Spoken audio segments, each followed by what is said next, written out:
கிறிஸ்துவுக்குள் அன்பானவர்களே, ஆண்டவரும் இரட்சகருமாகிய இயேசு கிறிஸ்துவின் நேற்று என்ப நாமத்தில் என்பின் வாழ்த்துக்கள். நாம் தொடர்ச்சியாக யாருக்கு என்ன கிரீடத்தை கர்த்தர் வைத்திருக்கிறார் என்ற தலைப்பில் தான் நாங்கள் தியானித்து வருகிறோம்.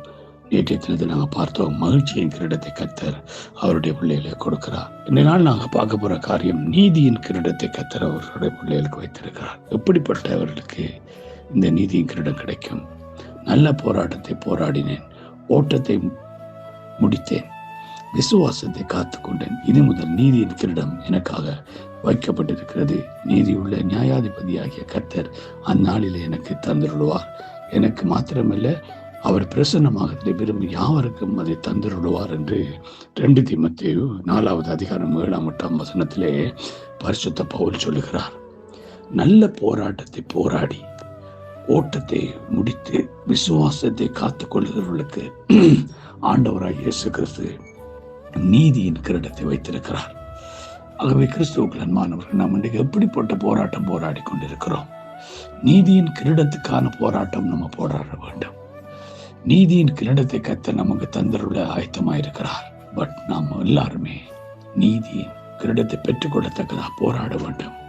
நல்ல போராட்டத்தை போராடி விசுவாசத்தை காத்துக்கொள்ள ஓட்டத்தை முடிக்கிறதுக்கு நாம் தயாராக இருக்கும் பொழுது நிச்சயமாகவே ஆண்டவர் நமக்கு அவருடைய கிரீடத்தை தந்தருளுகிறவராக இருக்கிறார். ஏனென்றால் 1 கொரிந்தியர் 9ஆம் அதிகாரம் 24ஆம் வசனம் சொல்றது, பந்தசாலையில் ஓடுகிறவர்கள் எல்லோரும் ஓடுவார்கள், ஆகிலும் ஒருவனை பந்தயத்தை பெறுவான் என்று அறிவீர்களா?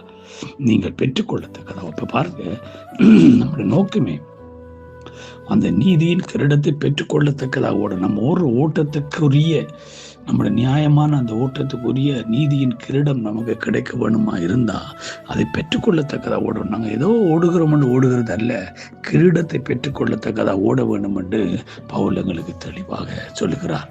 பிலிப்பியர் 3வது அதிகாரம் 13ஆம் 14ஆம் வசனத்திலே பவுல் இன்னும் ஒரு காரியம், சகோதரி, அந்த பிடித்துக் கொண்டேன் என்று நான் எண்ணுகிறதில்லை, ஒன்று செய்கிறேன், பின்னான்மைகளை மறந்து முன்னான்மைகளை நாடி கிறிஸ்து இயேசுவுக்குள் தேவன் அழைத்த பரம அழைப்பின் பந்தய பொருளுக்காக இலக்கை நோக்கி தொடர்கிறேன். அல்லேலூயா. அங்கே பவுலுடைய வாழ்க்கையில பாருங்க, அவன் பின்னானவைகளை மறந்து முன்னானவைகளை நோக்கி, கடந்து வந்த காரியங்களை எல்லாம் முன்னுக்கு தனக்கு வைத்திருக்க அந்த இலக்கை நோக்கி அவன் தொடர்ந்து ஓடுகிறான். அதை ஓடினது முடித்தது நிமித்தமா சொல்லுகிறான், நான் விசுவாசத்தை காத்து நல்ல போராட்டத்தை போராடும், ஓட்டத்தை முடித்தேன், இது முதல் எனக்கு நீதியின் கிரீடம் வைக்கப்பட்டிருக்கிறது. நீங்கள் நானும் அந்த நீதியின் கிரீடத்துக்காக எப்படிப்பட்ட போராட்டத்தை இன்றைக்கு போராடி கொண்டிருக்கிறோம், எப்படிப்பட்ட விசுவாசத்துல நம்ம நிலைத்திருக்கிறோம். இதைத்தான் ஆண்டவர் நம்மிடத்தை எதிர்பார்க்க. நம்ம சொல்ல முடியுமா?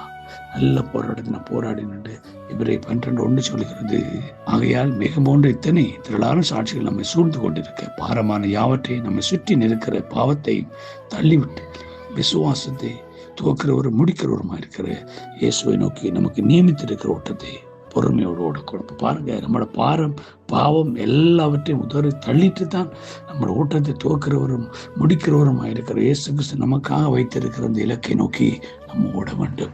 அப்படி நம்ம ஓடுகிறவர்களாய் மாறும் பொழுது நிச்சயமாக கர்த்தர் எங்களுக்கு நீதியின் கிரீடத்தை வைத்திருக்கிறார். அல்லேலூயா. நாம் நீதியின் கிரீடத்தை இழக்கிறவர்களாக அல்ல, அதை பெற்றுக்கொள்கிறவர்களாய் ஓட கர்த்தர் கிருபை செய்வாராக. God bless you all.